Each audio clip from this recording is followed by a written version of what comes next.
In the middle of the frozen world of Antarctica, more than 60 miles from the ocean, you will see thousands of emperor penguins standing close together in the darkness. They are silent, barely moving, but each one of them is protecting an egg that could die within just a few minutes if it touches the ice. Because of that, they huddle very closely together, hungry, tired, almost out of strength. But they still have to endure so that the next generation can survive. And if you think about it, it seems impossible for this to happen. No normal animal should be able to survive in a place like this. No bird or mammal can endure almost 4 months without food while facing freezing winds like a storm.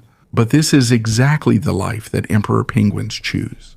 And this is where their unique story begins. But this scene is just a small part of a bigger cycle that they repeat every year. This is their survival journey that spans thousands of miles. And along with them are 6 major species of penguins. And all of this happens in one of the most dangerous ecosystems on the planet. A place with no trees, a place with no vegetation on land, no land predators. And for half the year it's pure darkness. But even so, every year, more than 12 million penguins return here to survive. They walk on ice, slide on the frozen ground, and swim very far just to reach the same place they left last year. This is the story of one of the toughest survival cycles in the world. It is carried out by birds that cannot fly, but underwater they are almost unmatched in skill. In this video, we will follow the entire yearly cycle of the penguins. Before we start, please like this video and subscribe. It means a lot to us content creators. Thank you. And now let's begin. We can also see the frozen continent that almost kills them. Honestly, Antarctica is like a giant desert that's just covered in ice. This is the driest place on Earth. All you see is ice. In the innermost part of the continent, less than 2 inches of snow falls each year. And what's unusual is that almost nothing melts. Instead, the snow slowly accumulates over a very long period of time. It just gets compressed and hardens. And eventually it becomes part of a massive ice sheet that's almost 2 miles thick. During winter, it's normal there for the temperature to be around -40 degrees Fahrenheit. But it's not just the cold, that's the problem. What's even scarier is the wind. It often reaches speeds of over 60 miles per hour, and because of that, the wind chill can make it feel as cold as almost -100 degrees Fahrenheit. In these kinds of conditions, exposed skin can freeze in less than 2 minutes. But it's not just the weather that's the enemy there, it's also the ice itself. It never stops moving. It keeps grinding, cracking, and changing as the seasons change. Despite this, there are different types of ice here. There's what they call fast ice. This is the ice that's attached directly to the coast of Antarctica. But even so, it can suddenly disappear within just a year. Meanwhile, this is pack ice. It's not permanently fixed. Instead, it's constantly being carried away by strong ocean currents. And there are also icebergs. These are chunks of ice that break off from glaciers, and they slowly float north until they melt in warmer waters. In Antarctica, almost nothing is truly steady. Everything moves, everything changes, and in the middle of this chaotic world, this is exactly where penguins choose to live. In fact, the largest penguin colonies on the entire planet can be found here. The emperor penguins alone can gather together, numbering up to 10,000 birds in a single place. And as you watch them, you really start to wonder, how can anything survive here? This is the kind of place that seems uninhabitable for any living creature, but the penguins still remain. It's not because they got lucky, but because a long period of evolution gradually shaped their bodies to survive here. Every feather they have serves a purpose.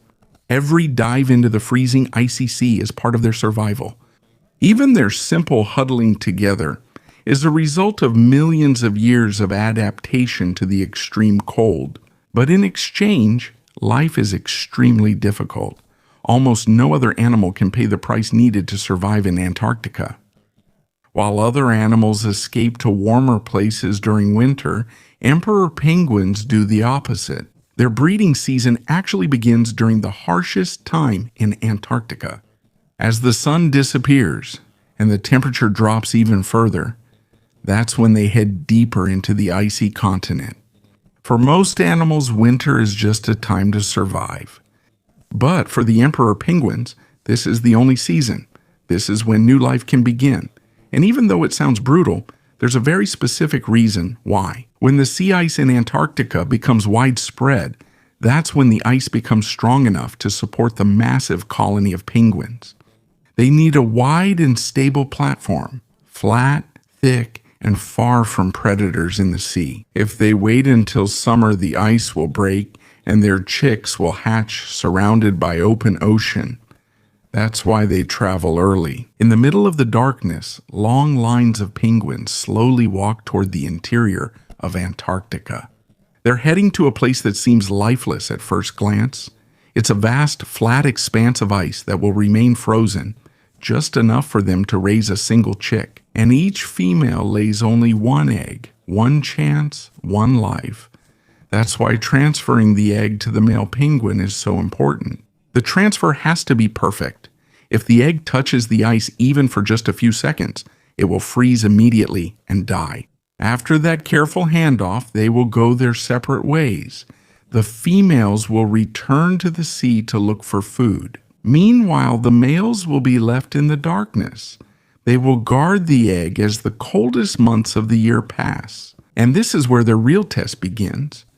For almost 4 months, the male penguins will just stand in the darkness. They go without food as they incubate the egg. Their metabolism gradually slows down, and as the weeks go by, the fat in their bodies gradually decreases. In the end, only about half of their original weight will remain. At the same time, the snowstorms get even stronger. But to survive, they have a remarkable survival strategy: the huddle. But this isn't just an ordinary gathering. It's like a living system. The whole group moves slowly together. They take turns changing positions so that no penguin is exposed to the cold wind at the edge for too long. And the most amazing thing is they don't have a leader. No one is giving orders. The whole group survives because of their continuous and gentle movement together. Inside the huddle, the temperature can reach almost 70 degrees Fahrenheit. But just a few inches away from there, the air can reach as low as negative 80 degrees Fahrenheit. This means that only a thin barrier separates life and death. While all of this is happening, each male penguin is still holding the egg with his feet. It's kept hidden under a special flap of skin on his belly. And if it slips, it's all over. That's why they hardly move. They just stand there every day. They fight against hunger, the intense wind, and the pressure of the extremely tight huddle. After the long, harsh months, little by little, the light returns to Antarctica. The wind begins to die down, and from beneath the father's feathers, faint sounds can be heard. These are the very first chirps of the newly hatched chicks. After the chicks hatch, the male penguins can barely stand. They are extremely thin, extremely weak. Meanwhile, the female penguins are still at sea. They continue to eat and gather strength for their return. And when they arrive, they do something that's almost impossible to believe. In the midst of thousands of penguins, with the entire colony being so noisy, they find their own partner and chick using only the unique sound of their calls to each other.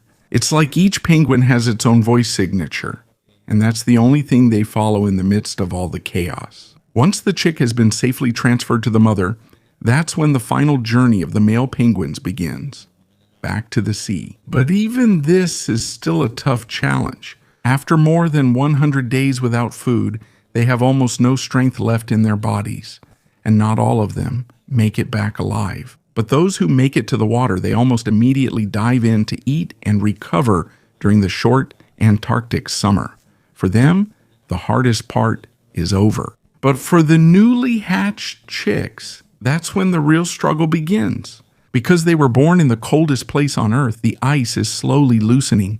It's as if the ocean is waking up again. The movement of the planet is changing. The Earth tilts slightly as the seasons change. And slowly, almost hesitantly, the light returns to Antarctica. It begins as a thin blue line on the distant horizon. Then, it gradually widens until it becomes a pale light that touches the massive walls of ice. Each day, the sunlight climbs higher and higher. The cold doesn't go away, but its grip weakens. The shadows grow shorter, and slowly color returns to the frozen, icy continent. It's as if Antarctica is breathing again after a very long darkness. And as the light grows stronger, the ice responds as well. What once seemed like a massive frozen fortress enveloping the entire continent is beginning to retreat. Its edges are cracking. It's thinning from underneath. And slowly the sea is reclaiming the places that winter had taken over. As the ice melts, another quiet change is beginning beneath the water, because even though the Antarctic summer is still cold, the ocean is teeming with life. For the first time after half a year of darkness, sunlight once again penetrates the sea. And because of that, millions of microscopic plants called phytoplankton suddenly multiply. They reproduce very quickly. Sometimes it even reaches the point where large parts of the ocean turn green, which can be seen even from satellites in space. And the boom in these tiny organisms is actually the foundation of the entire food chain of the Southern Ocean. After the phytoplankton, next come the krill, billions of krill. They're small, but almost the entire ecosystem of Antarctica depends on them.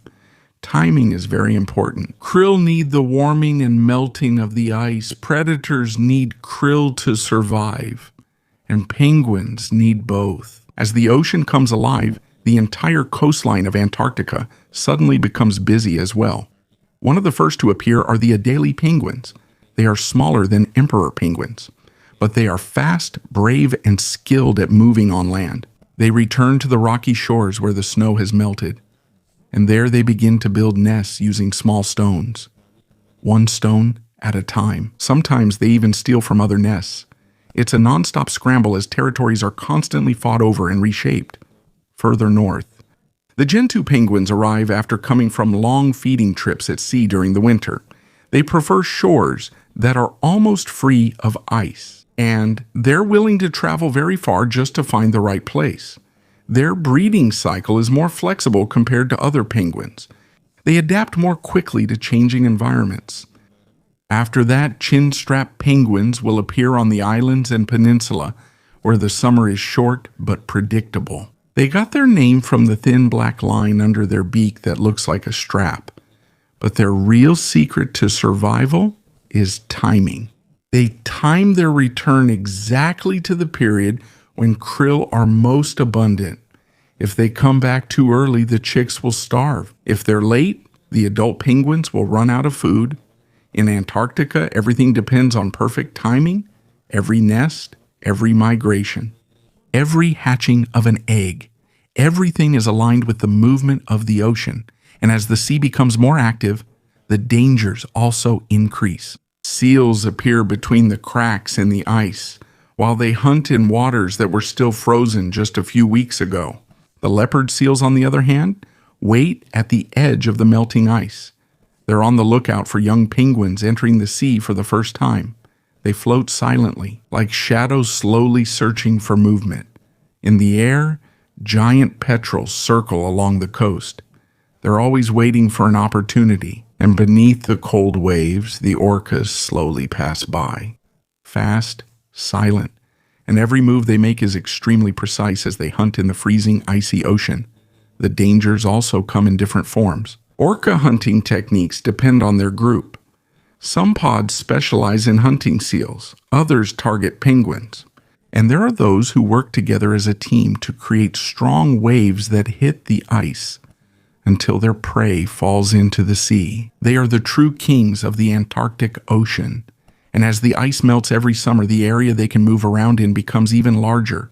For most animals in Antarctica, this is a time of abundance, a short period when there is plenty of food. It's easier to move through the ice, and the whole ocean is more alive.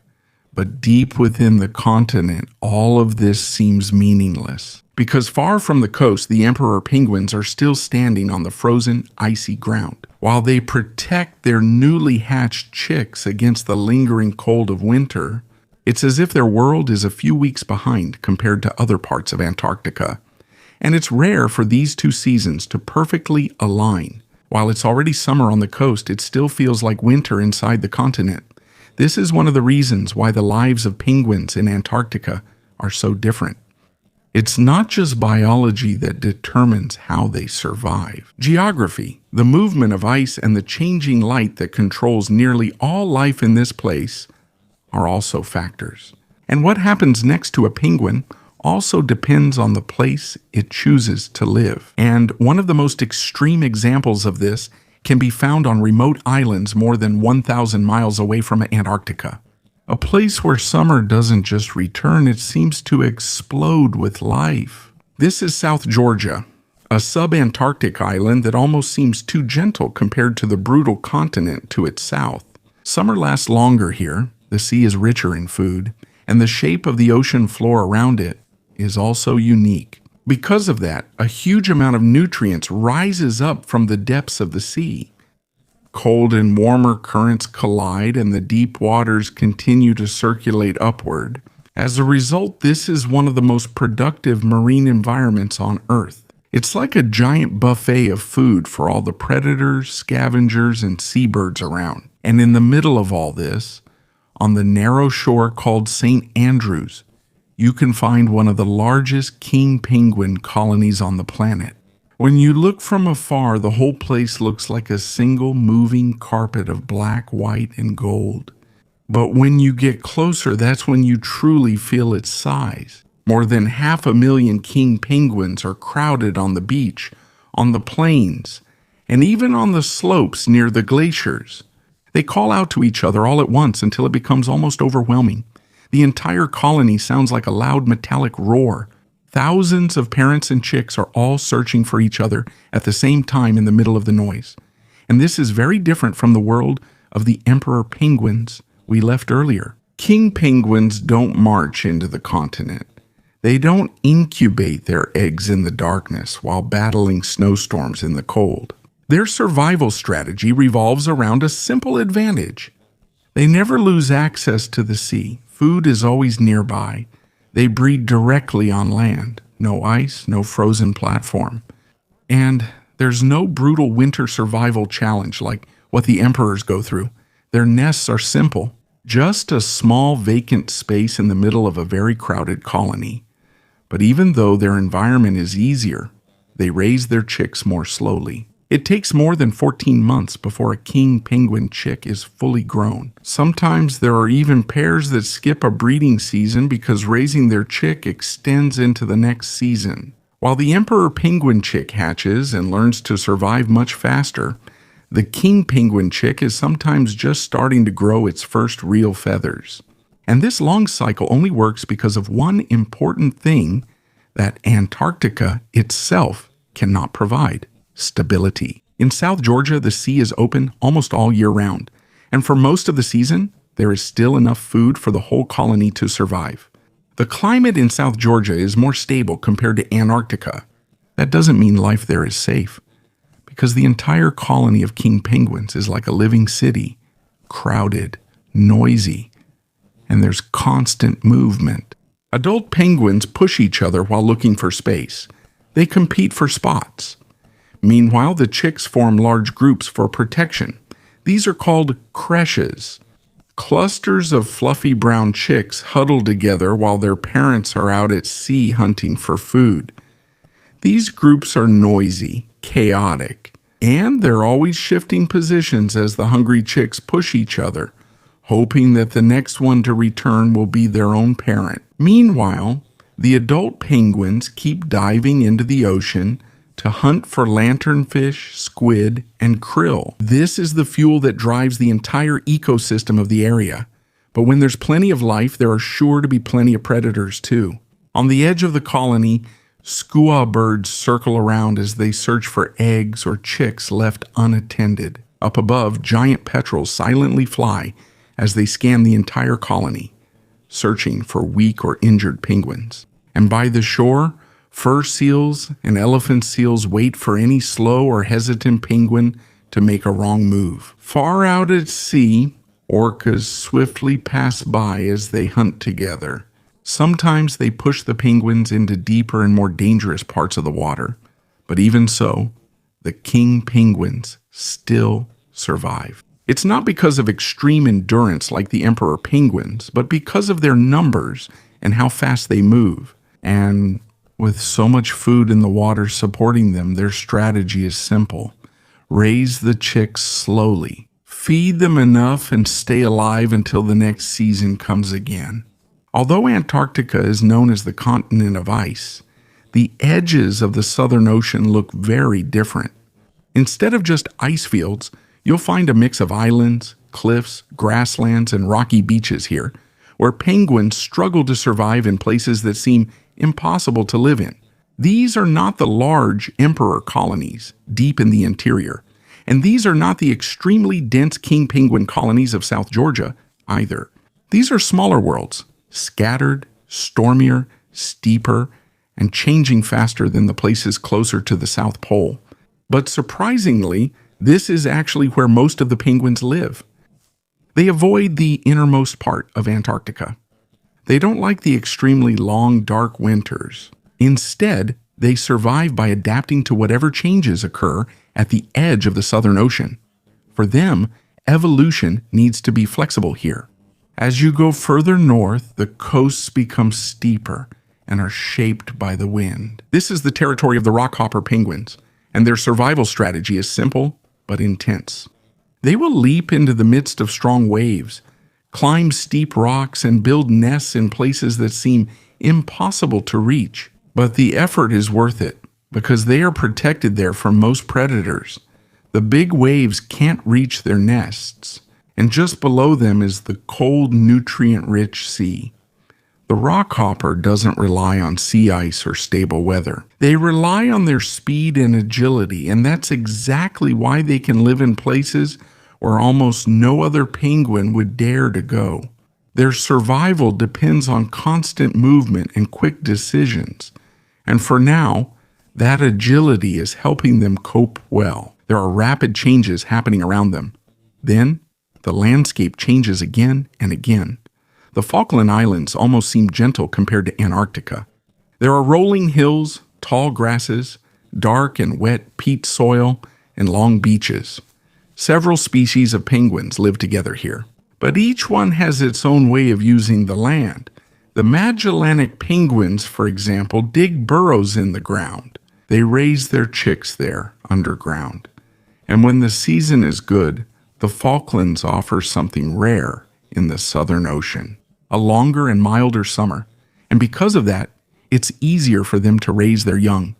These coasts are also home to gentoo and rockhopper penguins.